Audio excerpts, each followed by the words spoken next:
Welcome to Brain Wreck. I'm Jason X. And I'm Kevin Graham. And this is the best show on the internet. What's happening, folks? We are fella, your I think Wednesday. you got the wrong mic on. I think you got the wrong your little tin canny. How are we doing now? Oh, look at that. Look at that. Producer in the biz. We're back on a Wednesday night. Your Wednesday night right. delight. What is the Wednesday trend? Because there's you got your Thirsty Thursdays. Mm-hmm. It's hump day, brother. Your Manic Mondays. Just Wednesdays, get your hump on. Get your hump on. Get over the hump. That's where my sound's laid down by the underground. There you go. We're doing the hump. It's classic. That's right. Kevin looks fuzzy. Do I look fuzzy? You look fuzzy to me, but you look fuzzy to me every week. Thank you. Maybe it's also my lights, because I'm looking at my thing here, and there is some fuzziness going on in the background. I mean, maybe I just need to turn on the lights. Hang on, let me do this.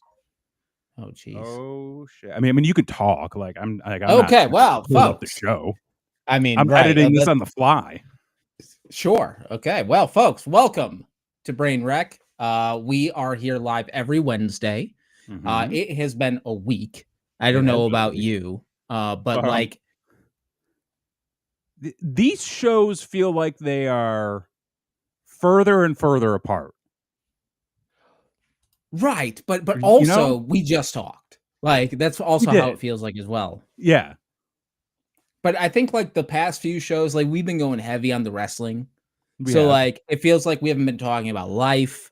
We haven't been talking about our experiences, that sort of thing. So I think this show, yes, we are still going to talk about the Monday Night Raws and the wrestling and the things like that. But we have some catching up to do. We live live. We're friends, legitimately. There are lives to be lived. That this is true. Yep, exactly. And me and the missus. Mm-hmm. Well, actually, me. I made the goal. You this past year. Yeah. I involved her. She didn't know about it, but I said, my goal for this year was that I wanted to have more date nights, right? So, we got kids. Yeah. And kids can take up a lot of your life. They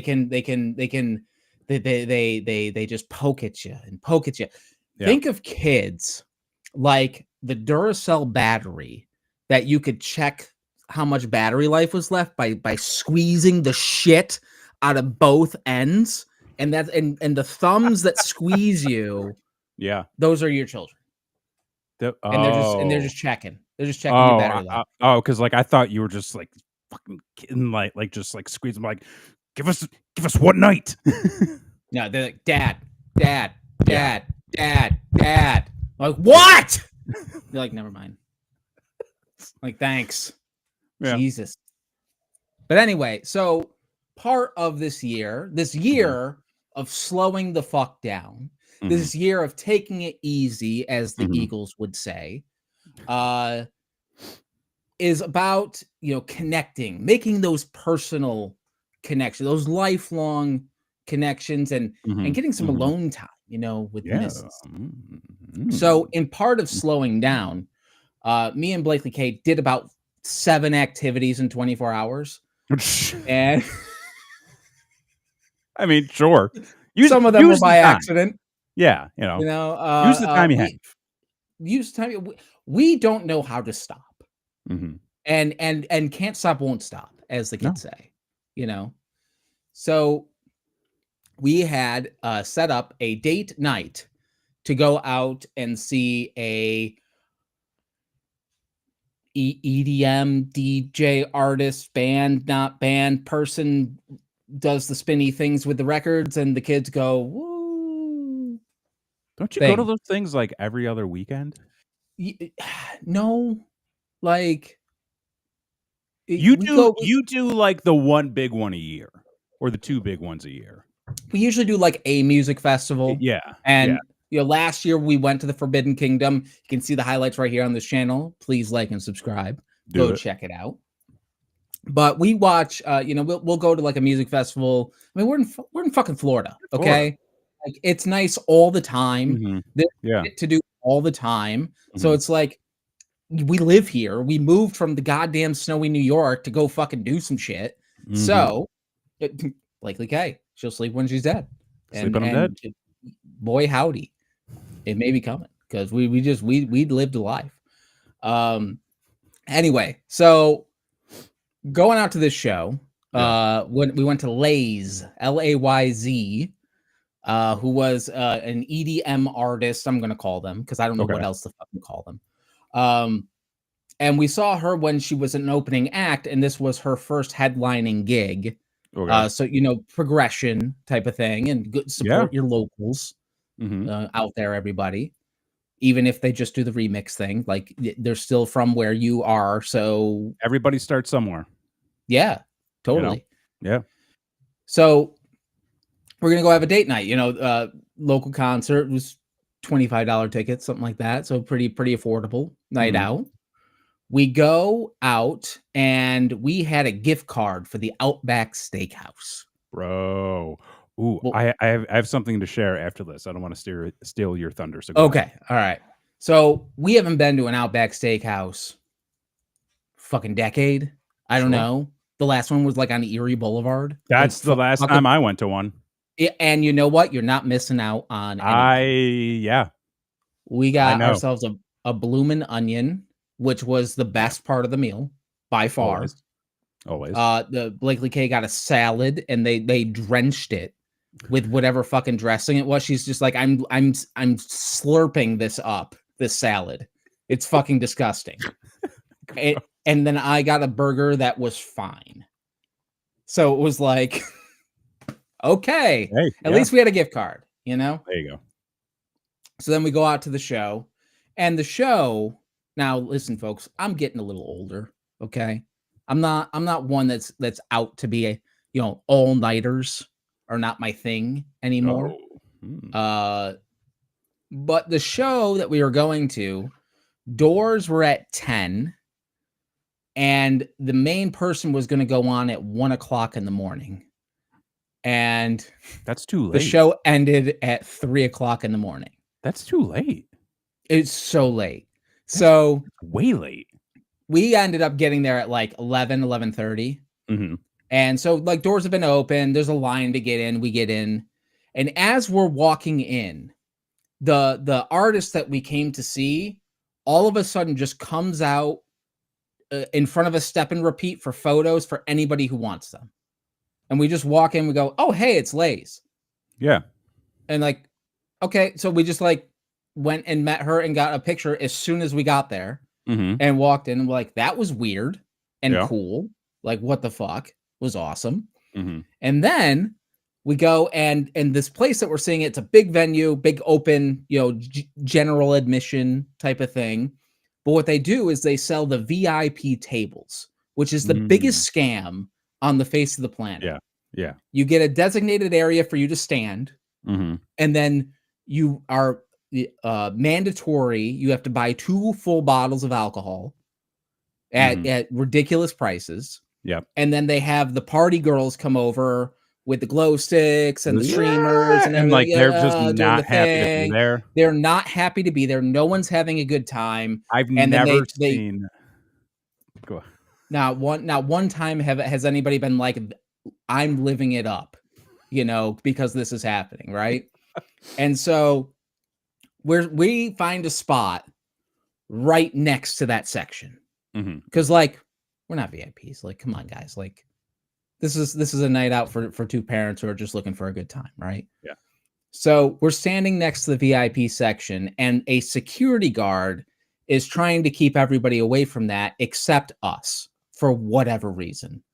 So like Hmm. we kind of have like all this space around Mhm. us that we weren't expecting, and it's a sold out show.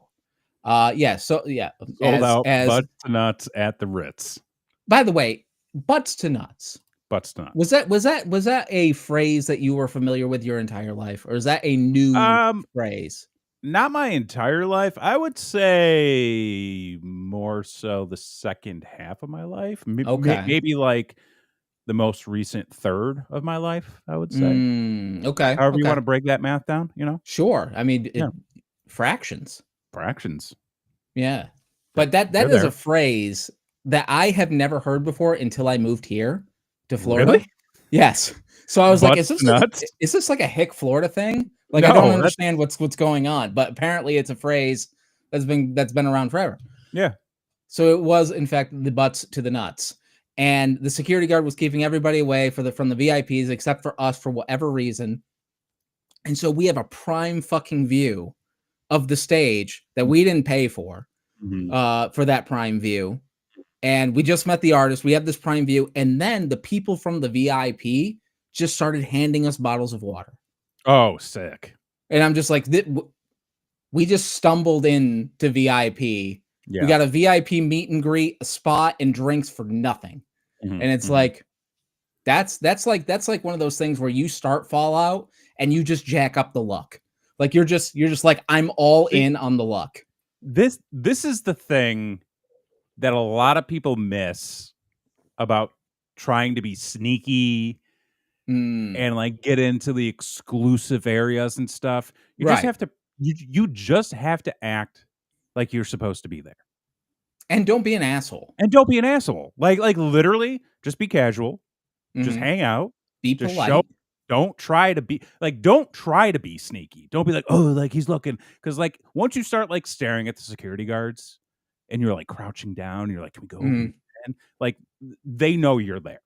They know Oh, what you're no, yeah, yeah, yeah. exactly. So you And just, the thing mosey and the thing over. was, as soon as like they needed like to move the girls with the bottle coming through, like Mhm, we were moving out of the way. mhm. We were not making any kind of Being fuss polite. about it. Yeah. And at one point, the security guard even complimented our outfits. "Oh, hey." So there you go. Yeah. So we ended up staying almost till 3 a.m. Good for you. Good for And you. well, thanks, except for the fact Mhm. that we had also booked for 9 a.m. the next morning, goat yoga. Wow. And the thing was, we had gotten a gift certificate, Mhm, for Christmas from last year. mhm, And mhm, and 2024 was a goddamn hurricane. So like we never found the opportunity to go.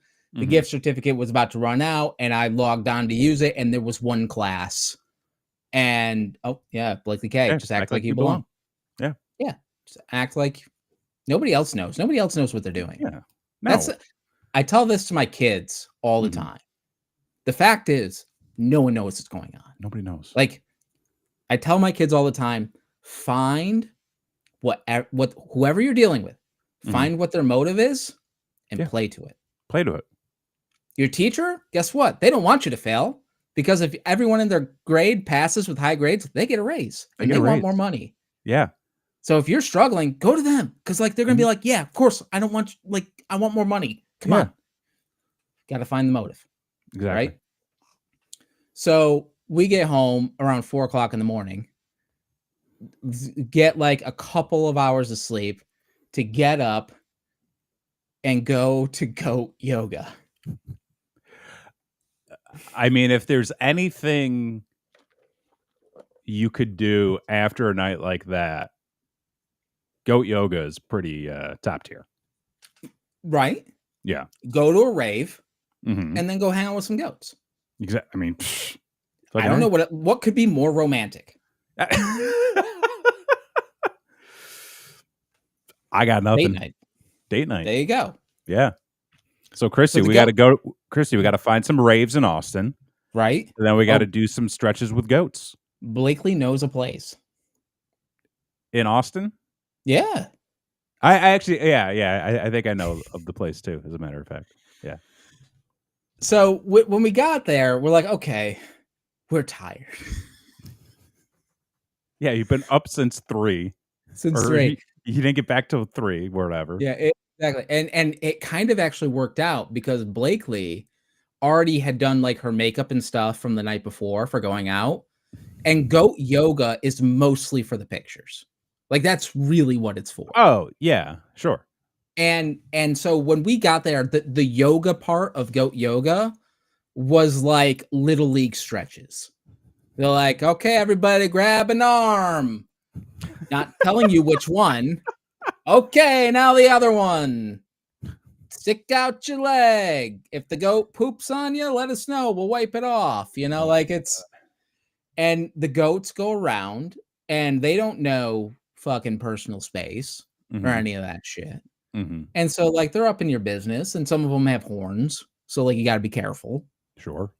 But for the most part, it was, you know, a novelty for the novelty of it.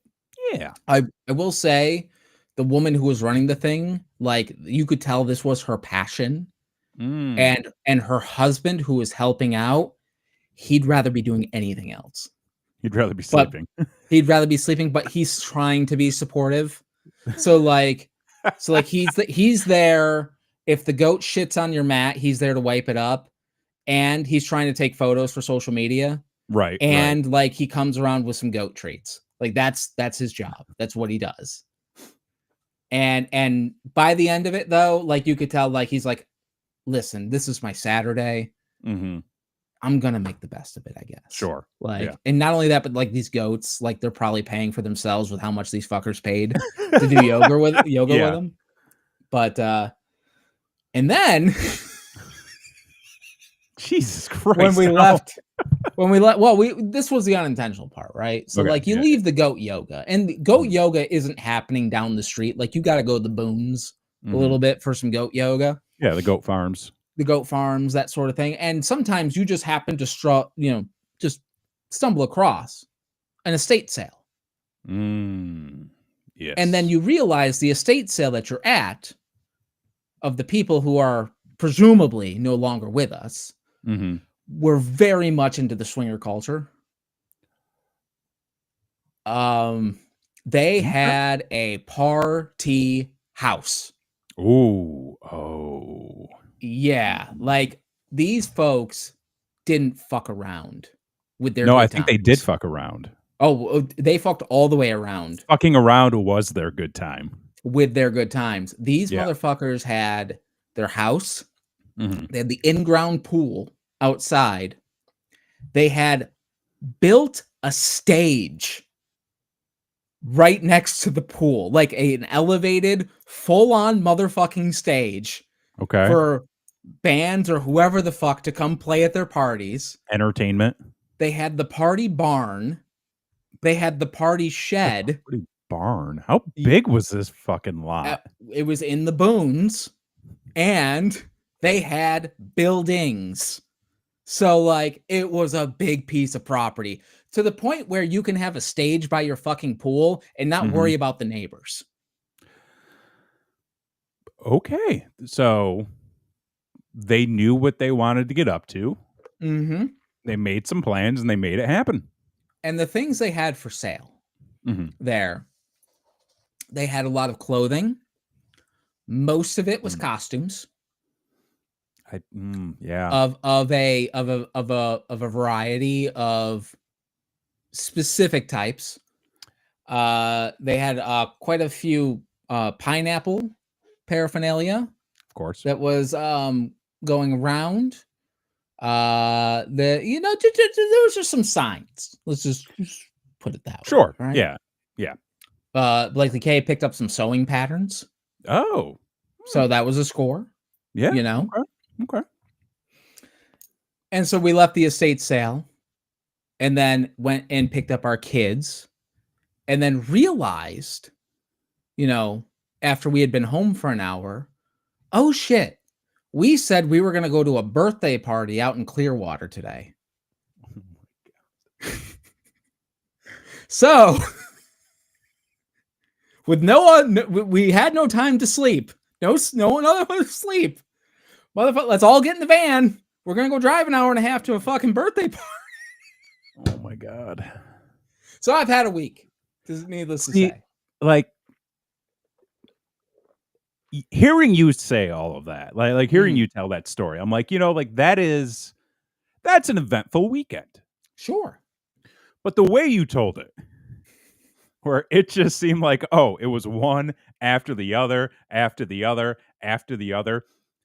I am a man who enjoys my events and Mm, enjoys going on right. adventures and doing things. That sounds exhausting. Oh, I was so tired. I I was so tired. like I that yeah, that's exhausting. I And then of course don't know any other way to put it. we get home from the party and the boy's like, "Can you play with me?" Oh, And I'm like, "I haven't seen you all weekend, really? I am so tired. I I will drop in once, load yeah, up the Fortnite." do And that's the one. thing, like, as a parent, Yeah, like, as I don't wanna, toot my own horn, yeah, but beep beep toot toot, motherfuckers, yeah. like, as a good parent, Mhm. you know, those are the sacrifices, man. And Those are yeah. that's how you know you're a real man. If you are willing to drive Mhm, 3 hours, 3, 4 hours total mhm, to a goddamn birthday party, mhm, a kid's birthday party mhm. essentially, and then come home after being up for almost 24 hours and the boys like, "Hey, we got like half an hour before bed. Like, can we just drop in once?" Can we drop in? Where are we Like, dropping? you gotta suck it up. Yeah. That's What's the hot drop that's these days? I don't know, dude. Like, I still don't know what's happening in the game. Like, I still don't understand what the game's about. It Like it it like it he's it's he just a battle royale. well, no, it's not though, because like he's like, It is. we gotta need to go talk to fucking War Santa and like Well, fucking yeah, figure out there's what the mission objectives. is, and yeah, Yeah. and now Godzilla's in the game, Yeah, yeah, which he's a I'm like, boss. dope. Yeah. Like, can I get some Blue Oyster Cult?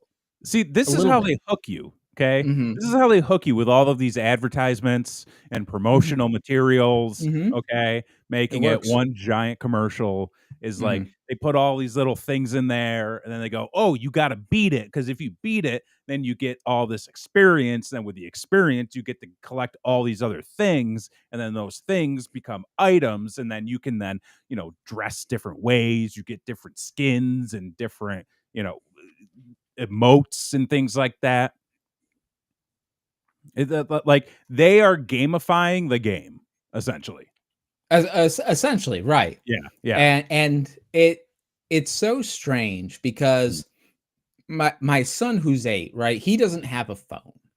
Sure. And Good. yeah, no, we're Yeah. not doing that. We're not doing No, no. that. But the way he gets to talk to his friends is through the game, Mhm, right? So a lot of times when he's just like, "Can I play the game?" I wanna be like, "No," but then also I realize that's his social mhm, hour too. So mhm, it's kind of like, yeah, he's playing a game. Would I rather him not it be a game where he doesn't go shoot and kill everybody? Yes, mhm. obviously. But like, I don't think like you can chat over The Sims.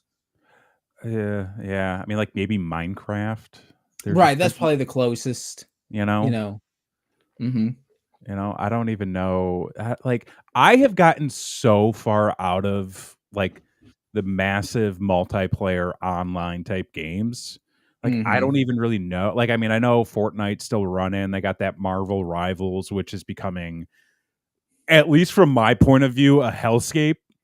Oh. Because when it first popped off, people were like, "Oh my god, this is so cool! I really enjoy it." Then, like, I'll go and watch somebody's stream of it, and like players are just screaming at each other, hurling insults, hurling racial slurs. Oh And I'm god. like, well, that was fun while it lasted. I'm going to go back to playing some PlayStation 1. The retro game will never let you down. It won't. And you want to know why? Why is that? You put the disc in, you Mm. close the system, it boots right up. You never have to update it. You never have to download material.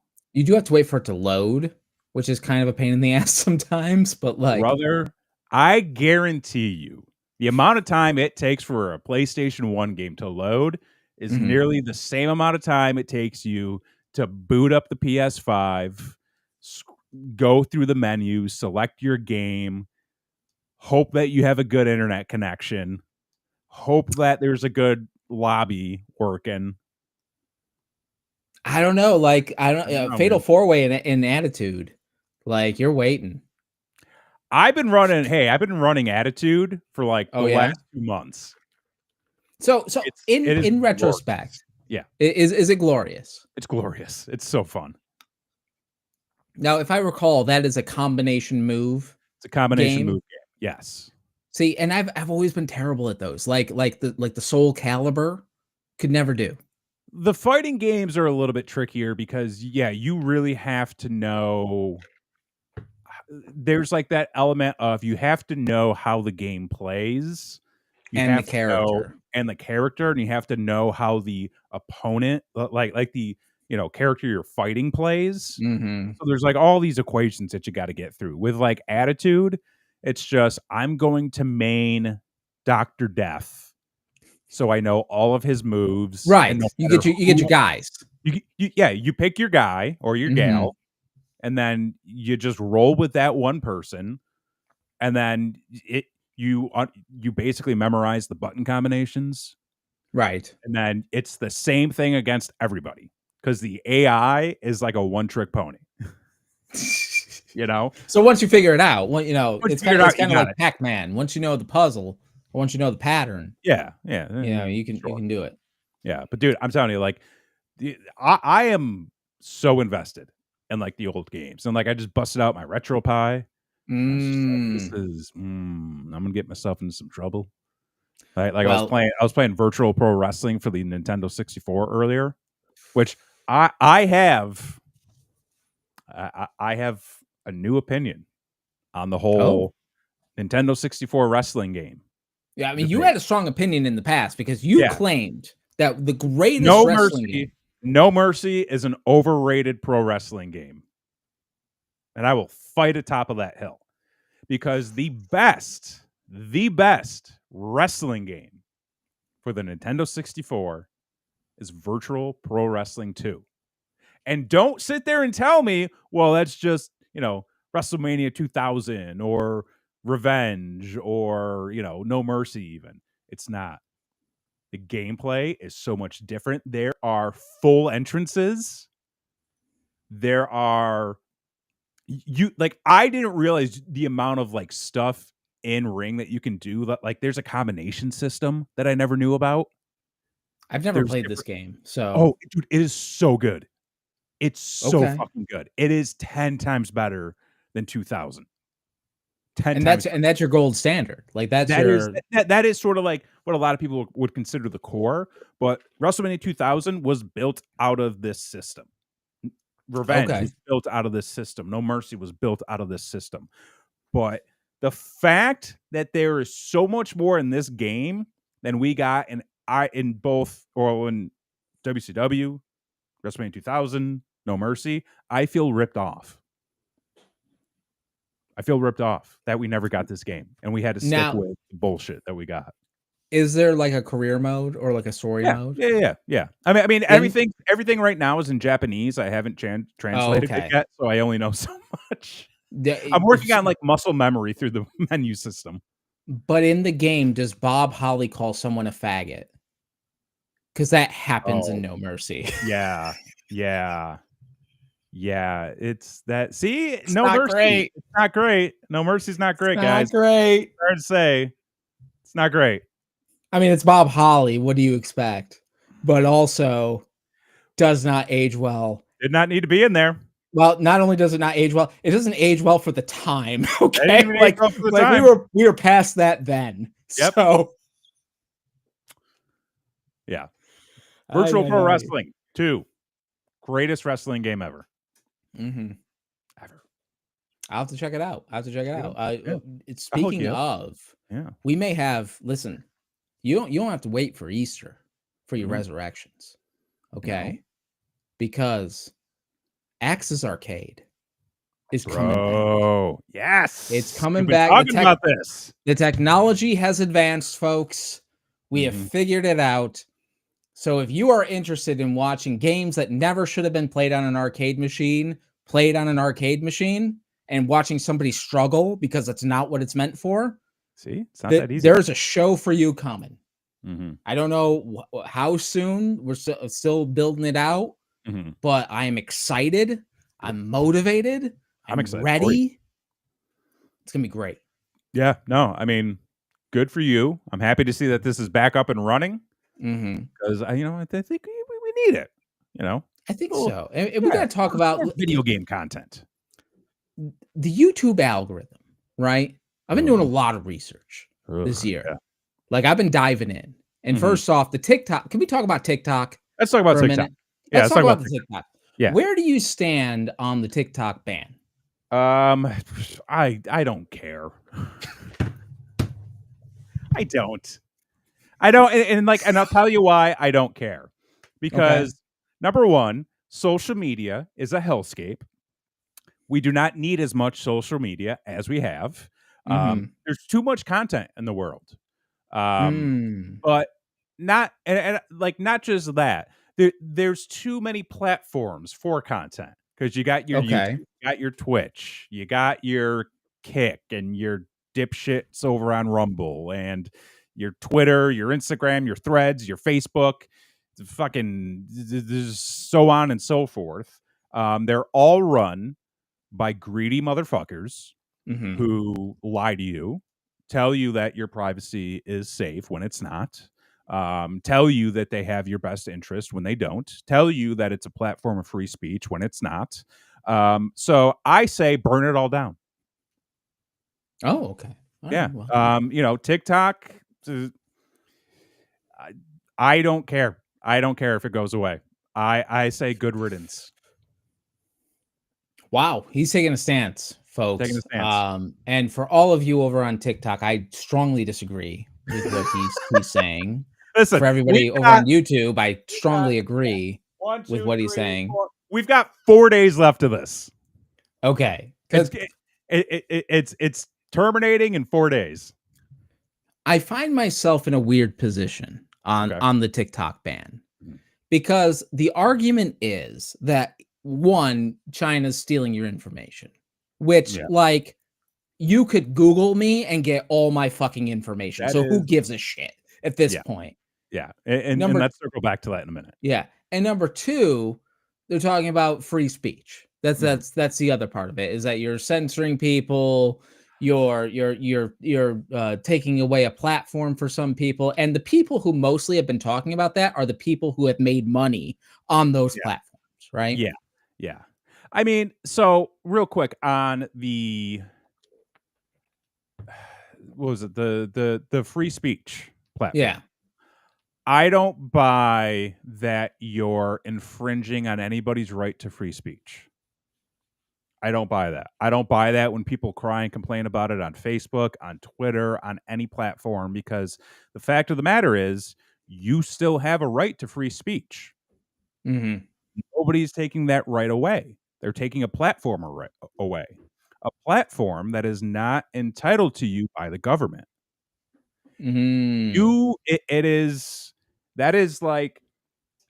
That's like walking into a bar where every night you have the opportunity to step up on a soapbox and say, this is my opinion, this is my stance. And then everybody gets to do it. And then suddenly that bar closes.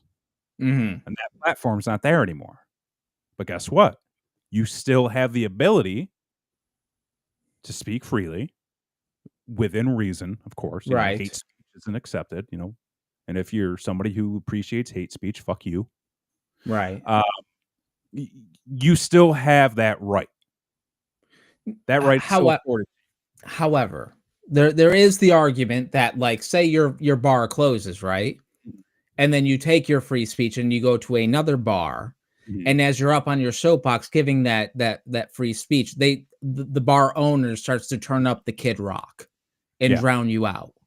A little bit. There's a little bit of that concern of like, hey, we're bawling with the baw to bang and not getting, my message out.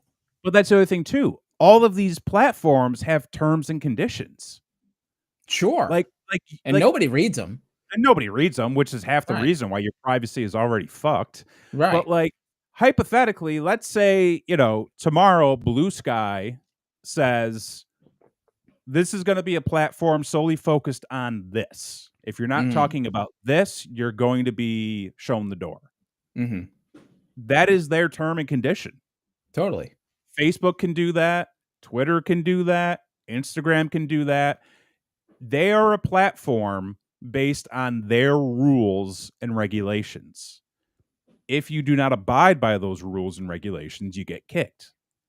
So, yes, they might say, "Come over here, speak freely," but it's Mhm. always going to be, "Come over here, speak freely within our parameters." Right. Right, right. And any social media platform that is trying to sell you the idea of free speech is lying, Oh, yeah. because no matter what, Mhm. people are going to game the system and the platform is going to game the system. Look at what Elon Musk has done with Twitter. He was boasting it as, "We're the platform that's going to focus on free speech." Well, guess what? If you go at him or say anything to him that he doesn't want you to say, gone. People have been getting Mhm. banned. People have been getting suspended because they are sharing their opinions of a man who promotes free speech. So Wild. I do feel bad for the content creators that have focused a lot of their efforts on TikTok. I do feel bad for the employees who may potentially be out of a job. I was reading earlier today that TikTok intends on keeping their staff in the US, Mm. which is good. But also I hope that there are other opportunities out there for them that they can, continue their career growth with. But ultimately, I am becoming more and more anti-social media as I get Mm. older, mainly because it's just toxic noise. You know, that's all that is. It is interesting, especially as being a parent, right? Mhm. And somebody who is desperately trying to keep their kids away from social media as much as Yeah. possible. I have a 13-year-old, okay? Mhm. The 13-year-old has not one time, not once, asked me if she could get on social media. That's great. Like, and she would have to. Like, we've blocked apps and all that kind of Yeah. shit. So, like, she would have to actively ask us to be able to do that. Mhm. And when we have brought it up a couple times, like, "Oh, like, are you interested in face?" She's like, "No." Oh, She's like, good. "No, not at all." So I think, Yeah. like, in the upcoming generations, it will die. Like, I hope I so. think it Yeah. will. Yeah. Well, and I feel like a lot of the issue with social media right now is it's just bots. It's Mhm. propaganda. Like, that's Yeah. all it's become. Like, Musk and Zuckerberg, all they wanna do is sell ads. That's Mhm. all they care about. They wanna sell Yeah. ads, and they wanna keep their numbers up, Mhm. And now you got fucking okay, Mark Zuckerberg going out there and being like, "We're gonna bring masculinity back to the Meta offices," when dude looks like the most insecure motherfucker I've ever seen in my life with that mop on his head. Musk, What does who's the that mean? most Hmm? What does that mean? His hair looks like it's something you would wash a toilet No, no, with. no, no, no, not him, Oh, asshole. I know who the masculinity, fuck he is. bringing Yeah. masculinity back to the I don't Yeah. know.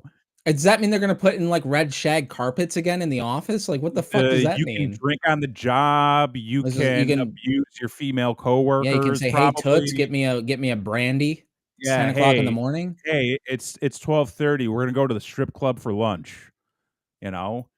Like, that's the What? other thing too. You've got all these fucking cucks running around with all these millions of dollars, trying to act all big and bad when they wouldn't last 2 minutes in the fucking real world, okay? Get Mm. off your fucking high horse. You're not that cool. And by the way, all anybody wants is to work from home. Like, all anybody wants is to not be bothered. Like, I don't want masculinity, and I just wanna be left alone, okay?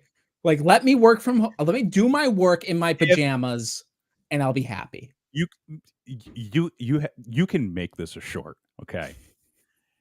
if you're the type of person, no.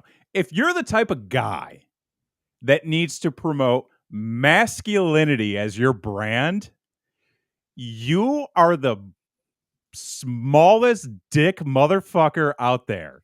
You are the most pathetic. Am I kink shaming? No, I'm not kink shaming. I'm just calling these dudes for what they are. They're just small dick, tiny brain, lame dudes who fucking never truly got what they wanted in life. So now they got to hide behind all their money and all their men's right podcasts and talk about how to be a man. Okay, you want to talk about how to be a man? Well, maybe stop fucking oiling up all your buddies, okay, and talk about how cool it is to be a man. That ain't cool. That ain't manly. All right? You want to be a fucking man? You Yeah. fucking play Fortnite with your son after being up for 24 fucking hours doing goat yoga. That's being a fucking man. That right there is a man. Okay? That's a man. That guy. This guy. Right here. Right here. Well, thank you. This guy right here. Oh, fuck. Fuckers. What are we talking about? TikTok. Oh, yeah. What was the other thing you said about TikTok? The fucking content creators and all that? Yeah. Chinese getting your information. Oh, yeah. So, the whole debate about, China stealing your info, like, I'm not saying that's not a legitimate concern. I mean, it's very much a legitimate concern. But also, hey, guess what? Every billion-dollar corporation in America right now has your information, whether you gave it to them or not. So, there you go. You want to talk about a national security breach? There it is. But here's the thing, like, nobody can get away with anything anymore, right? Like, there is no... Sure. Well, okay, hold on. I'm pretty sure the guy that was just basically found guilty of statutory rape while he was a congressman is now making millions over on Rumble. I mean, there's that. Well, here's the thing, okay? No average person, no run-of-the-mill Joe, right, can get away with anything. Oh, you can't just rob a bank anymore. Well, no, right? You can barely fucking jaywalk anymore. They got fucking cameras anywhere, and so the fact of the matter is, like, take our man Luigi, right? They caught that motherfucker in 3 days. Yeah. Okay, and nobody was gonna say shit except for fucking McDonald's, and I ain't fucking shopping at McDonald's no more because the goddamn snitches. So I can't trust you with a Big Mac. Sorry, can't do it. Yeah. Go get a Whopper. They know how to keep the fucking mouth shut.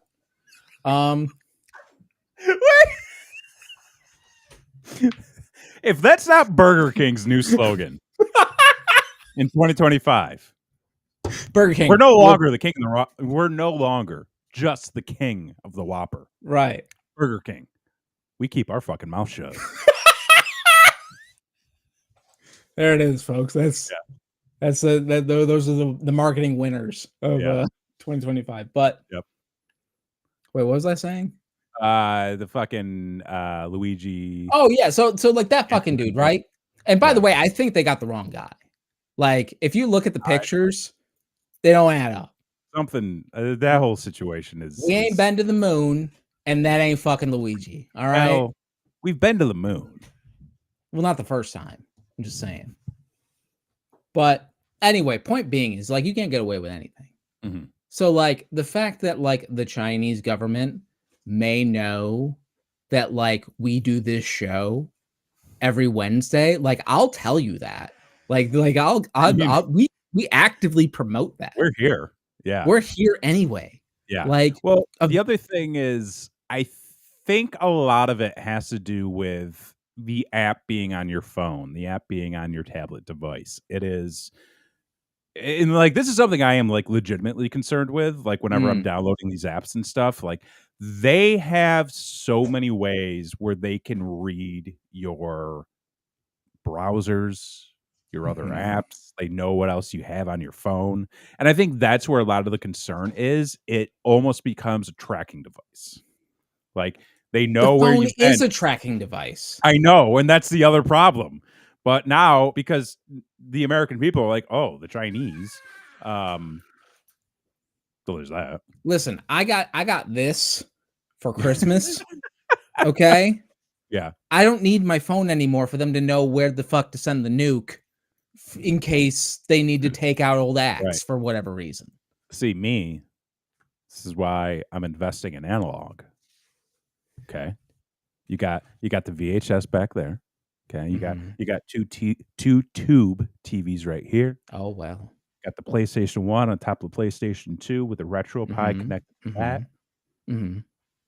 Listen, we're going back to the early 90s where media was cool. Do you DoorDash, bro? No. Dude, we cannot get DoorDash out here. Are you kidding me? You know how far away from things that I live. It's very true. And they don't care about your porn. No, they do care about your porn because we can't watch porn in Texas. Dude, it just got banned this year here. You guys can't watch porn either? We can't watch porn here either. What the fuck? Texas and Florida, land of the fucking home and the free and the brave and all the goddamn bullshit. You can't jerk off. You can't buy weed. You can't jerk off. You can't get proper health care. No. Women can't get abortions. Fucking crazy. This is Don't take our rights and our guns and shit. Whatever. This is bullshit. This is not what I signed up for. No. I love it that they make it so you can't jerk off. So, but if you get someone pregnant, you can't have an abortion. And guess what? If you can't afford it, there ain't no fucking social help here either. So good fucking luck to everybody. Y'all need Jesus. Like, at some point in my life, I would love to have the opportunity to just like sit in one of these meetings and just like just see how people interact with each other and just like wonder and just try to understand their point of view, because something tells me that they don't know what they're doing. Well, their point of view is that they start every meeting with a handshake that has a $20 bill in it. That's the point of view.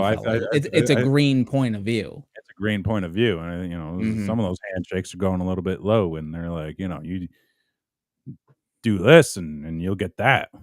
It doesn't make any, and that's the thing. I try to tell my kids, like, listen, nothing makes sense. Like, you know what the right thing to do is, right? Yeah. Everybody generally knows what the right thing to do is, the moral right and wrong. Yeah. But people are brought up different. People are brought up shitty. Some people never had values. Those are the type of people that, like, okay, they may not actually know what is right from wrong, right? But the thing is, if you actively see somebody who you see who is a well-educated person, who is actively doing what you know to be the wrong thing, there's money involved. Yeah, 100. Oh my God, there's money involved in anything. Why do you think Trump's going to be president again? Because money. Because like, I actually don't know. So like, there's that money. Part. Like I really don't know. Money. But that's the only reason. That's the only reason why he was president. Who? Like, okay. Elon Musk gave him like $150 million. Great, but like, why did that make my neighbor vote for him? Because your neighbor's stupid. Well, I know that I live in Florida. Yeah, I live in Texas. All my neighbors are stupid. Stupid here too. Totally, but like also, I'm not like staunchly against Republicans. Like, see, there is middle ground that can be had. The thing is, like, I think I'm naturally skeptic of everything. Like, if someone says hello to me, I'm like, if someone, well, right, but if someone's just like, it's a beautiful day, I'm like, is it? But what are you trying? Oh, it's a beautiful day. What are you getting at? What do you mean by that? Type of thing. It's like there's a motive behind everything. Sure. So the thing is, like, when fella guy over there votes one way or another, I'm just like, but like, why? Like, what? Like what is Miss Harris done for you, or what has Mr. Trump done for you? Yeah. Because from where I'm sitting, they've done nothing for either of us. Well, So, it's essentially like become I mean, it's essentially become a culture war, of and course that's it all it is. is. It Yeah. is, I want somebody in leadership who talks to me and tells me that they're in it for me and that the other people are bad. But, like, everybody does that. So, like Yeah, I know, but, like, they had a lot of money, so they were able to do it better. That's basically what it came down to. my vote, y'all, is my name's Paul, and the rest is between y'all. Like, uh, let's see here. Chris says, "I'm a Oh, highly trusting person, that and is Kevin takes advantage of that constantly." Jeez. that paints me in a bad light. It really does. Like, I It feel really differently does. about you now. I listen, I'm a very you can trust me, okay? See, You can but that's what trust they me. all say. Well, but me you can trust. You know me. I have a master's degree. You can trust me. That's true. I mean, I trust that you have a master's degree. I do. Then and you know, I don't take advantage of anybody. Mm, I sometimes have a very especially of highly trusting women. I never take advantage of women. Okay? I just want to put that out there. Never take advantage of women. That is a golden rule of mine. Never take advantage of a woman. But I sometimes will just throw stupid facts out there that don't actually exist. Oh, so you're And the internet. I I'm more of a what was it I told Christy the other day? I said, you know, I'm just like more or less, I'm just a IRL shit poster. Yeah, he makes his shit up and tricks you all the time. Yeah, I mean, but it's like you know, Oh, wait, are tiny you thing. the Chinese No, I'm not Chinese. or At least Russia? I don't think that I am, or nor am Are you I one of them Russian. Ruskies? I don't know. I'm pretty sure I'm not a sleeper agent. I mean, how would you know? How would I know? Like Right? somebody's like I like what it okay, what if one day somebody just walks up to you and they just start like spouting off like a bunch of random words? Like what do you do? You're like, "Oh shit, is this the activation? Am I being activated now?" I do what I do all the time when anybody Mhm. approaches me. I put my headphones in and walk away. See, there you go. Yeah. That's what you gotta do nowadays. Like, the that is the one thing the kids got right, Mhm. is, like, let's make wearing headphones in public a normal thing. Yeah. Because fuck the world. See me, I just actively ignore people. See, I yeah. I no, I actively ignore people. Like if someone's trying to get my attention and I don't know them, no. Mhm. No. No, no, no. There was one time when my mom was here, we were like walking through a parking lot and like somebody like tried coming up to us and saying something to me and like I just kept walking. My mom was like, like, "Were you gonna like say something?" I was like, "No." She's like, "No," and I'm like, "No, I don't know him. Don't approach me in a parking lot. Like Bobby I don't Hill, know I don't you. know you. I don't they're like, That's my purse. yeah, this is my purse. I don't know you. Okay, and I got places to be, and I ain't got Mhm. time to talk. So Totally. yeah, Well, there you go. yeah, we gotta talk about wrestling. Yeah, we gotta get into this world wrestling entertainment. Mm-hmm. Uh, Monday Night now Raw on Netflix. we watched the debut episode of Monday Night Raw, and I thought it was an mostly boring show with some good wrestling on it. It was trying to attract a very specific audience, Mhm. and I think it did a good job at that. It did, and there was a lot of, you could tell, like, and they boasted some big numbers. I don't know if you saw. Oh, I did. Uh, yeah, which I think there's a lot of fuckery going on. Well, it's what is it? I think it's Amazon. Somebody mentioned this where, you know, Amazon will say like, "Oh, this movie, you know, Dwayne the Rock Johnson's Red One had 3.5 million views Mhm. in the first day," when like some of that is counted based on somebody like hovering over the title and it auto playing. Oh, right, yeah. Which, like, I don't know if that's true or not, but there could be some fuckery like that. Did you watch Red One? Fuck no. You would love it. You No. would we threw it on because like we were doing crafts or some Buddy, shit, and I'm just like, and this is such a Kevin movie. no, Like I it's couldn't. not. It It is is. such AI-driven slop. I'm happy you and your family enjoyed it. No, I didn't like it. I said Oh, you would like it.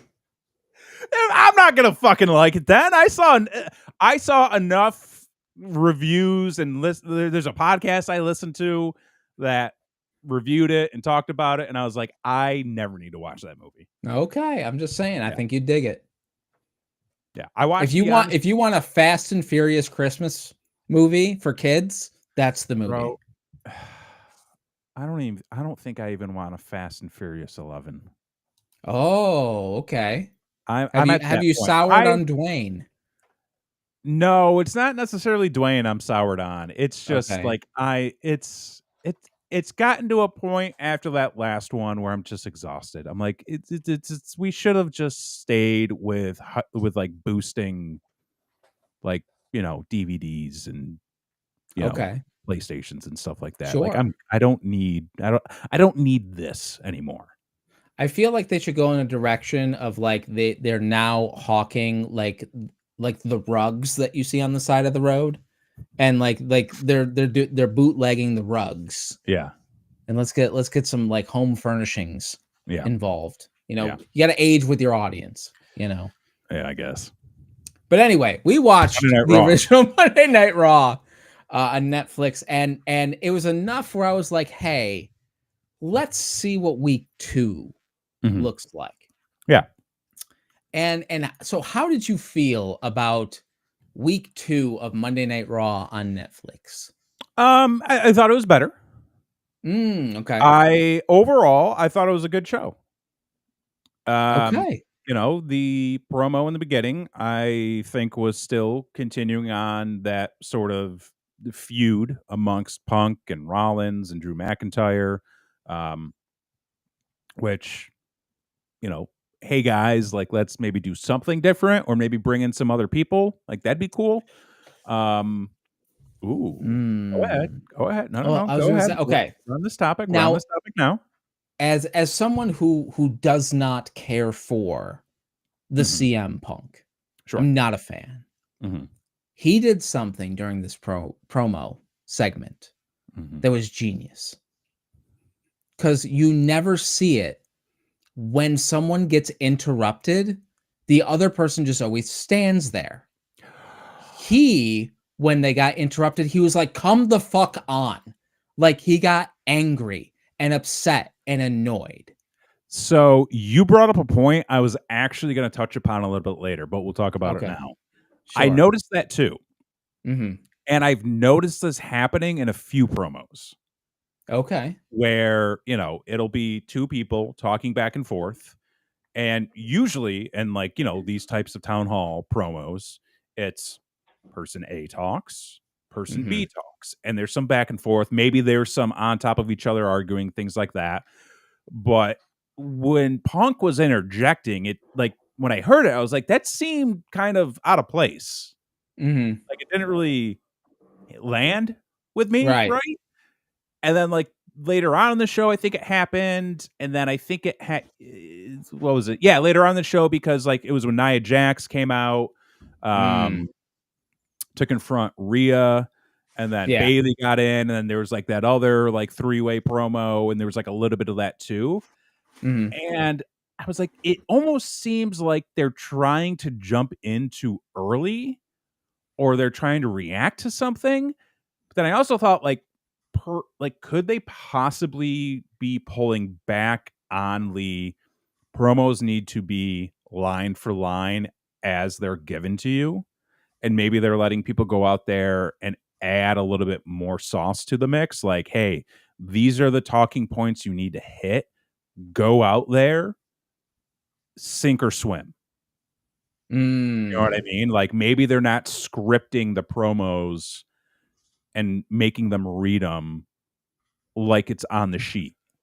Well, I think it's probably a combination of both, because Mhm. I think like there's still going to be the scripted promo, but I think maybe Sure. the direction is like react naturally.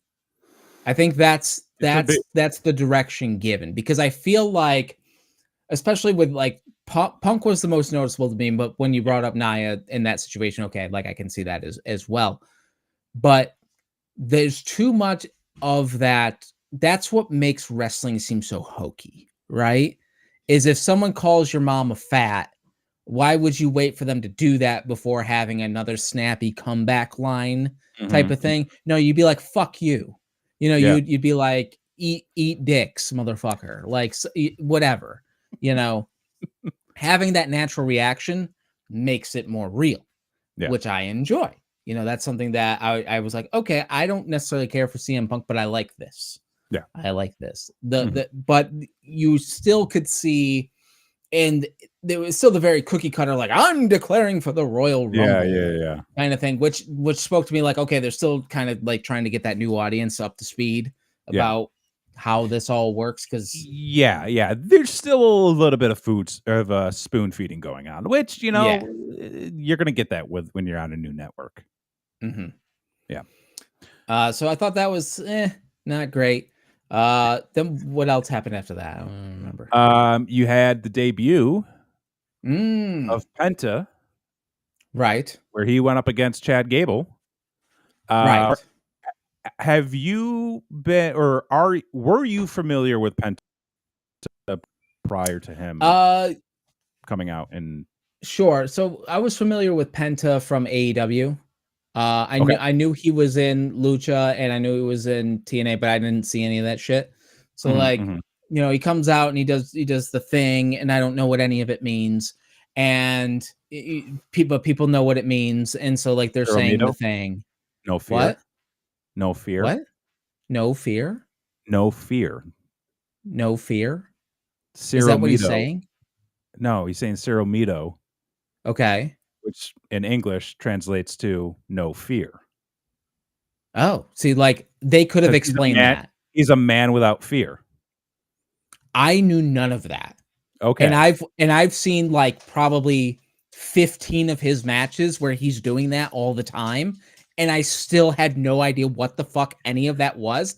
You I just mean, explained it. They didn't even do that on WWE television. I felt like they did. Well, I missed it because like I was just like, Maybe. I don't fucking understand what's going on. Yeah. But Uh, so yeah, like I was familiar with him mhm, from Lucha Underground first. okay. I was like, "Oh, okay, like, this dude's kinda boss." Missed his entire TNA run because I was not watching Impact, and Nobody was. Don't worry about it. nobody was.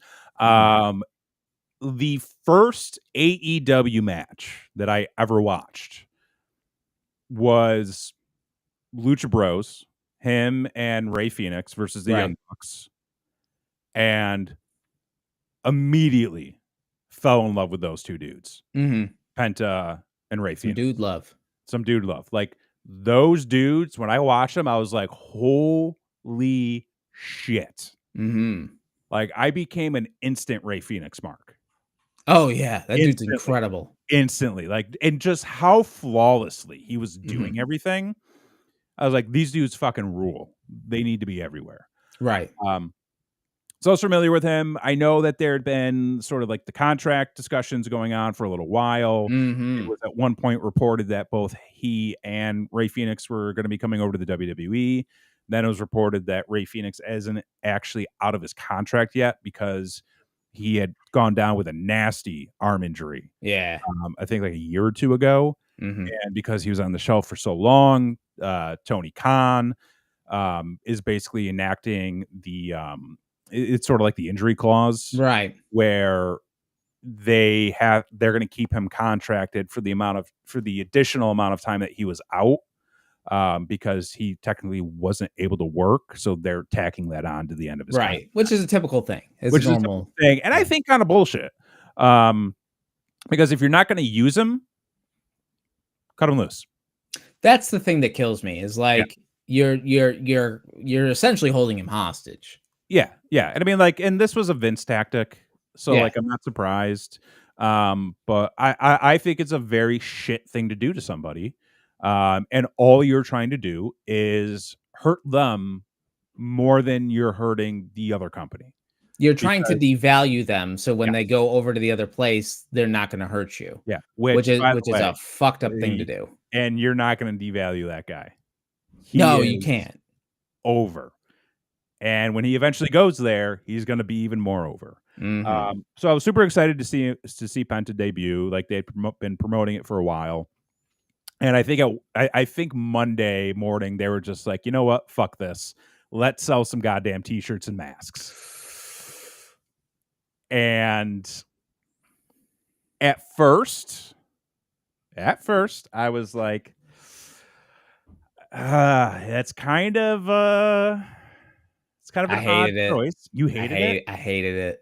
I hated it. The more I thought about it, the more I understood it. Okay. Michael Cole said it on Raw. It was the worst kept secret in the business. Right.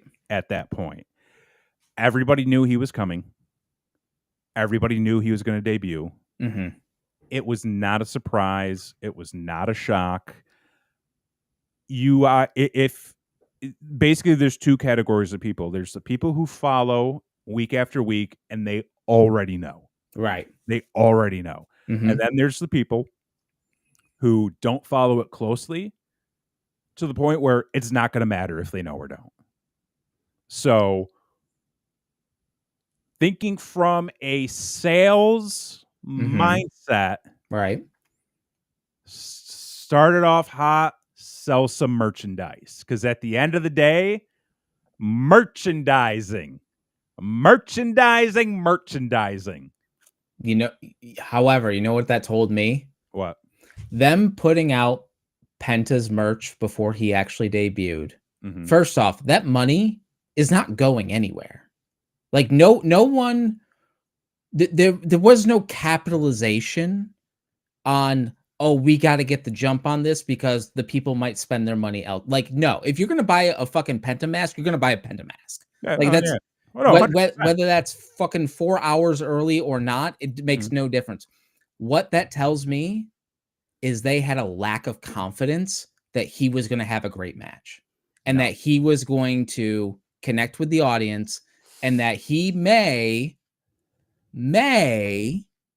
you know, I'm not saying that, you know, it was going they've had some bad luck with some luchadors in the They past. have. I'm just saying, Yeah. what it tells me is that, hey, just in case this doesn't go the way that we hope, let's release this early, get the sales of those people who may, after seeing a match that may not go the way we want, change their mind. That's an interesting take. I'm not going to say right or wrong on that. Mhm. I think the other thing they wanted to do was sell merch in-house. Right. Because prior to the match started, you saw people in Penta shirts. Which is fine. In the arena is fine. Absolutely fine. But I think at that point, it becomes a situation of people showing up to the show, they're taking pictures, all like the merch stuff already gets out. At the end of the day, I don't think it really hindered the debut. I don't think it really changed anything. I think it was a situation of, listen, people know, just roll the merch out. Let's get people excited. Let's get people who might not be paying close enough attention to tune in. So what did you think of the actual match itself, his actual debut? I thought it got better as time went on. Interesting. Okay. Again, I love Penta. I think he's a hell of a talent. He seemed nervous to me. He seemed excited. He seemed excited. He seemed nervous. He seemed like somebody, and this isn't just a thing on him. This is something that you see with a lot of people who come to the WWE. He seemed like he wasn't used to the ring. Yeah, the ropes especially. The ropes especially, because there's, like, one point where Gable's on the ground near the ropes, and, like, it looked like he tried to do sort of like, almost like a 180 leg drop sort of Mhm. thing where, like, he, hops and then spins and hits a leg drop, and he missed the rope. Well, I don't think he missed the rope. I think it didn't give him the bounce he was expecting because it's real fucking rope. It's not cable. Oh, that's actually that's an interesting take too. Hey, look at Mhm. you being the fucking vet you are. Fucking ring vet, yeah. But, like, he held on and he swung himself Oh, around. yeah, So it's yeah, like, yeah. "Hey, you know what? It didn't look pretty, but he Mhm. recovered and he kept moving." Um, it definitely looked like he was taking a little bit more time than he normally would. Mhm.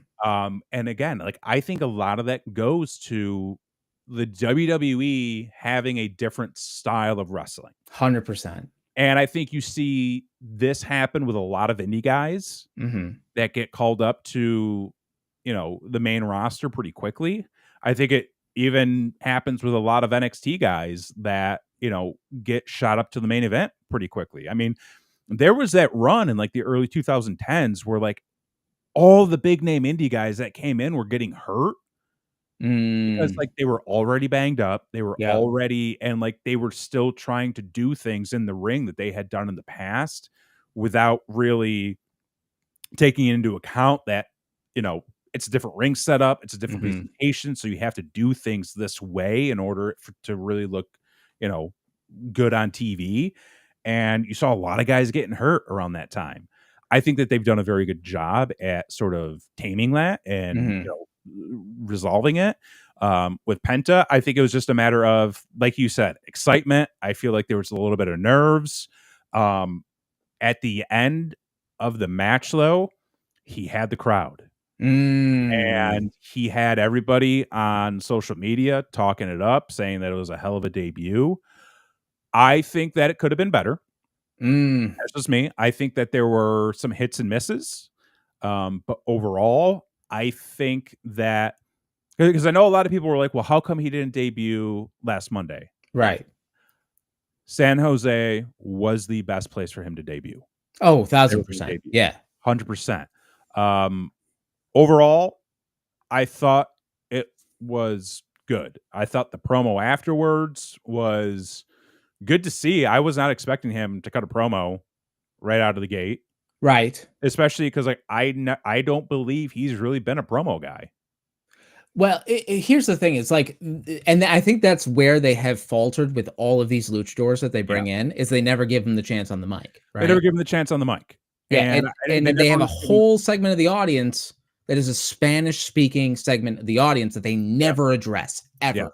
yeah. So this was wonderful I thought for that this that. was great, and he connected with the people, which at the end of the day, that's the most important thing is being able to connect with the people.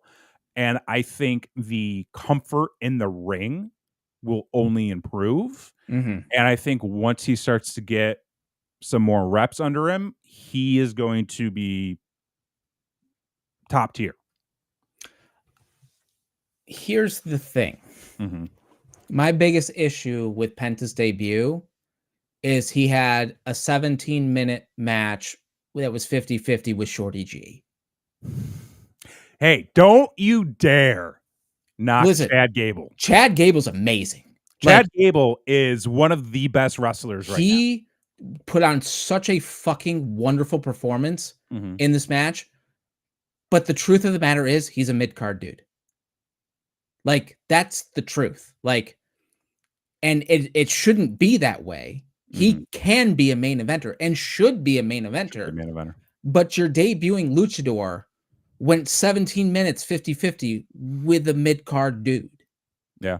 And it's like, I was not expecting it to be such a back and forth match. Neither was I.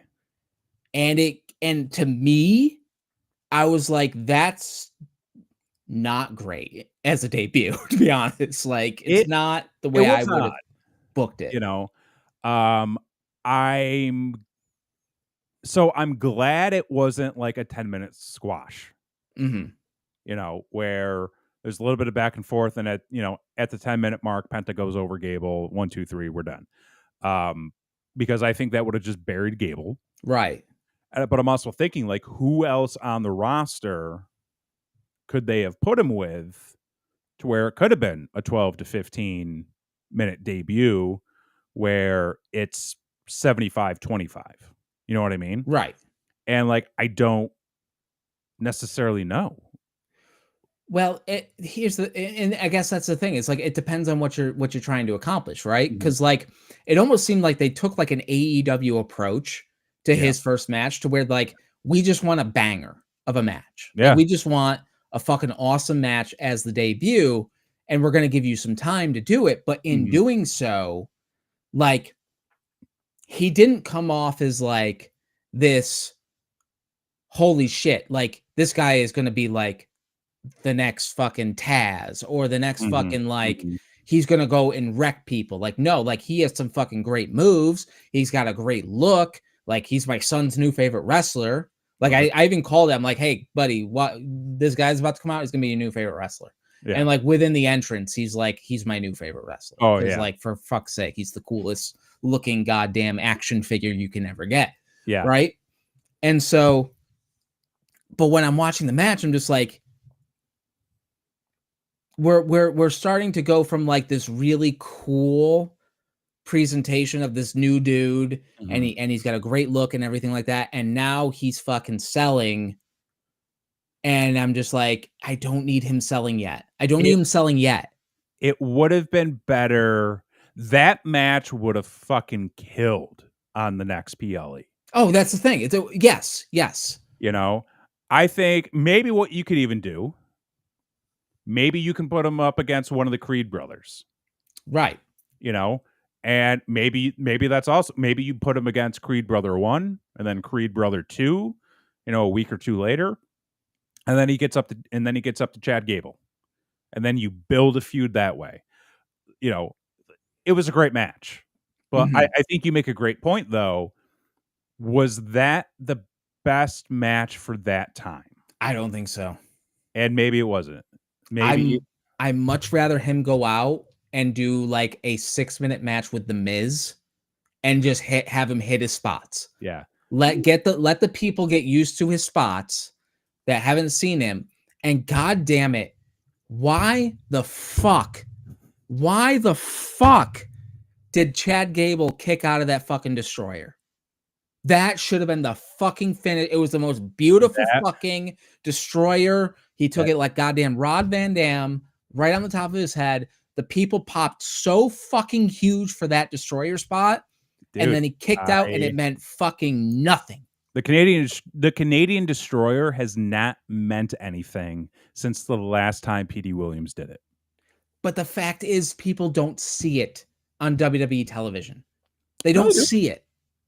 And he pulled that out, and it was just as big of a pop as fucking Kevin Owens hitting the package pile driver for the first time. And fuck the package pile driver, because they just no-sold the goddamn destroyer. Right. So, like, what the fuck is Cody selling? Yeah. Like, what are we doing?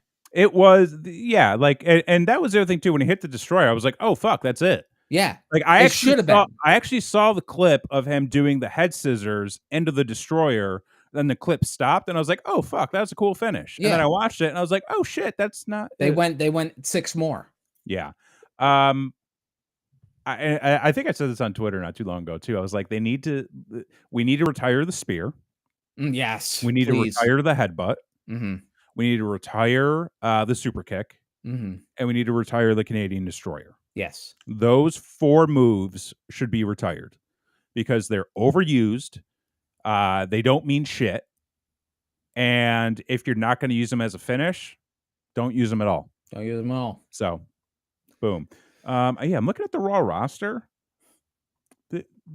I don't see anybody else on here that they could have put him with. Well, that's a problem, because that's a problem. He's got a whole career there that he's going to need some opponents for.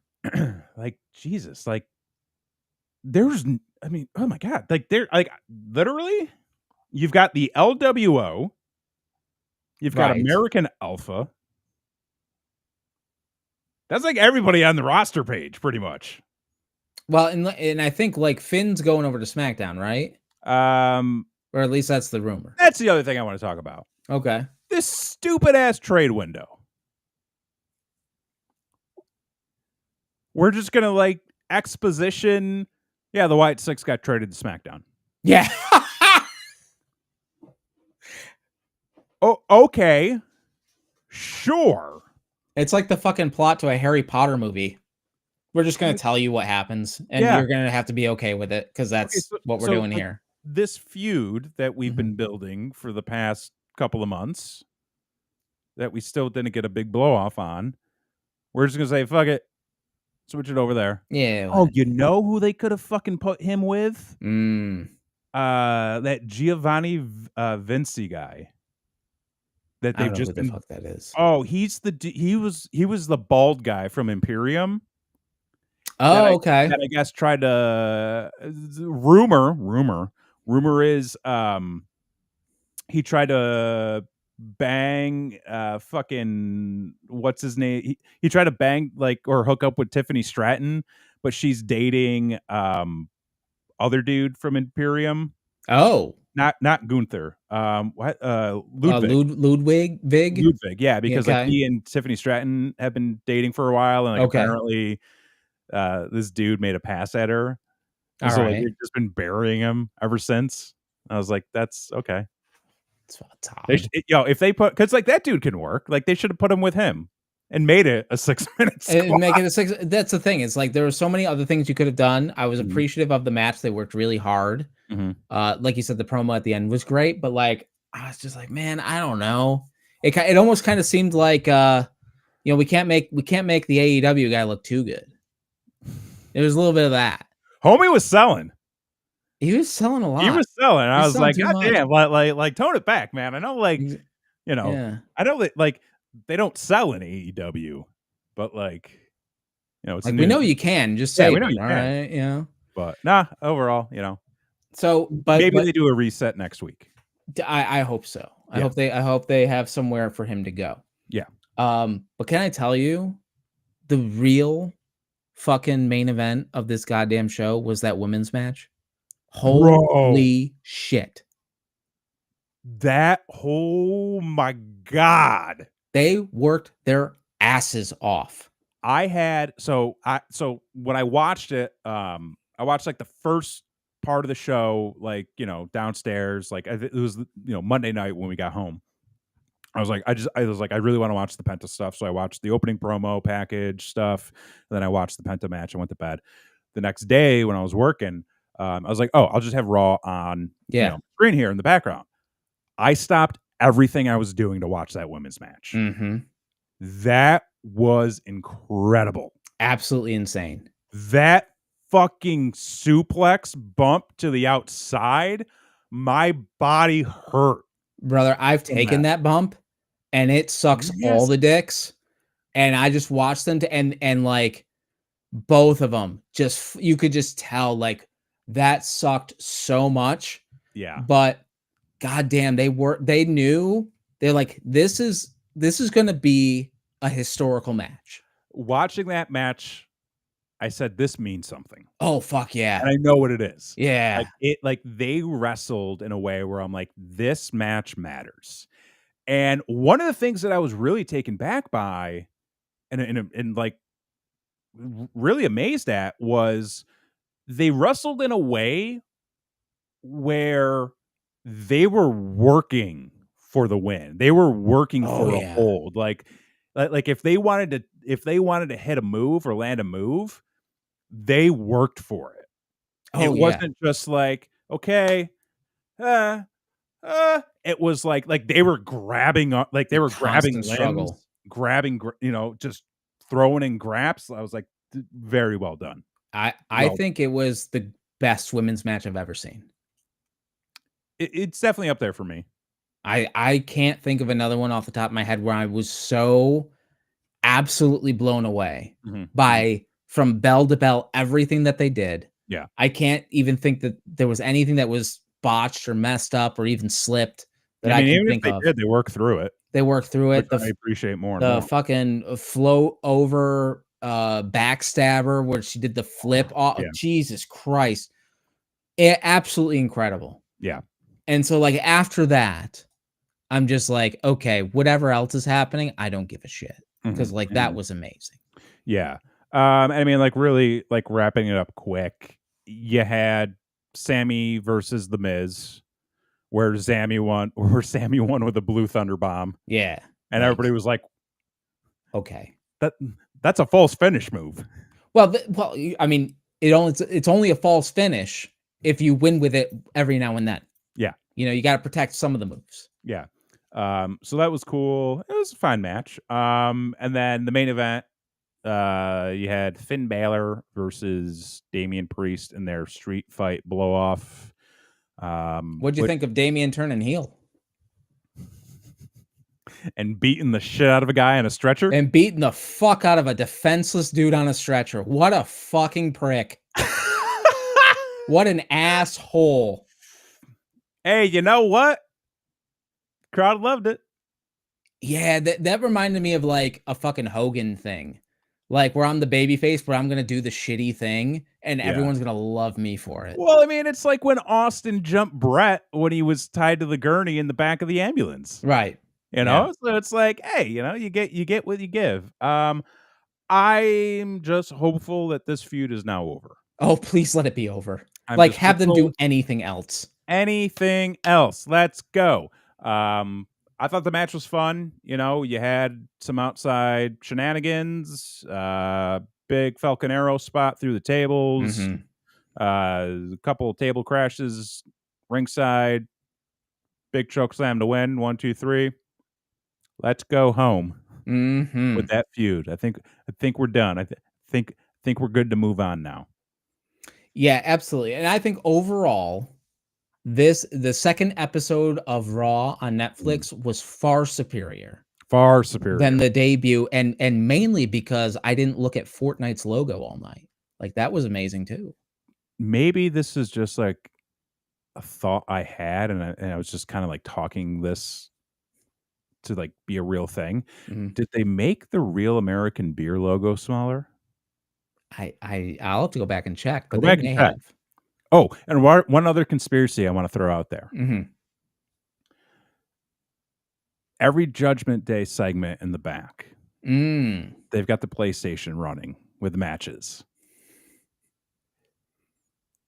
Are there like secret Easter eggs with what they're showing?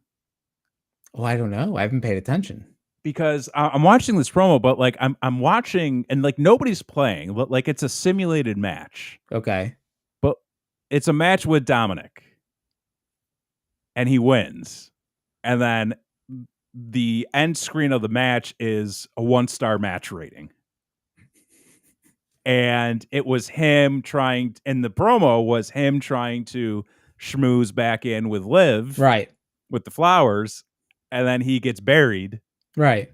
And then it's just the 1-star next to Dominic. And I'm like, I wonder if they've been teasing us with stuff back there, but we just haven't been paying close enough attention.